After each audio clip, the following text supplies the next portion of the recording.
Iron থাকছে, লোহা থাকছে, এটা শরীরের বিভিন্ন অংশে গিয়ে জমা হয়, তখন তার আবার ট্রিটমেন্ট করতে হয়। তাহলে একটা থ্যালাসেমিয়া আক্রান্ত পেশেন্ট যাকে নিয়মিত রক্ত দিতে হয়, আবার রক্ত দেওয়ার ফলে আয়রন ডেপোজিশন যেহেতু বেড়ে যায়, সেটা কমানোর চিকিৎসা করতে হয়। তাতে ক্যালসিয়াম ডেফিসিয়েন্সি হয়, তাদের বিভিন্ন রকমের ওষুধ দিয়ে আমাদের চিকিৎসা করতে হয়। এবং যে খাবারগুলোতে আয়রন যুক্ত কিংবা আয়রন অ্যাবজর্ব করতে সাহায্য করে, সে খাবারগুলো আমরা খেতে বারণ করে দিই। তোমরা যদি একটা থ্যালাসেমিয়া আক্রান্ত বাচ্চাকে দেখো, 16-17 বছরের ছেলেকে, তোমাদের ঠিক মনে হবে 5-6 বছরের একটা বাচ্চা, কারণ সে ম্যালনিউট্রিশন হবে।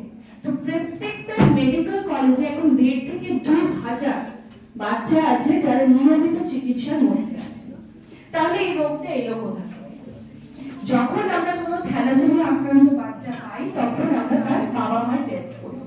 তখন দেখা যায় যে বাবা এবং মা দুজনেই কিন্তু থ্যালাসেমিয়া রোগে আক্রান্ত নয়, কিন্তু থ্যালাসেমিয়া রোগের জিনটা ক্যারি করছে, যেটা কিন্তু একদমই অ্যাসিম্পটোমেটিক, কোনো সিমটমস থাকে না, একমাত্র রক্ত পরীক্ষা করলেই ধরা পড়ে।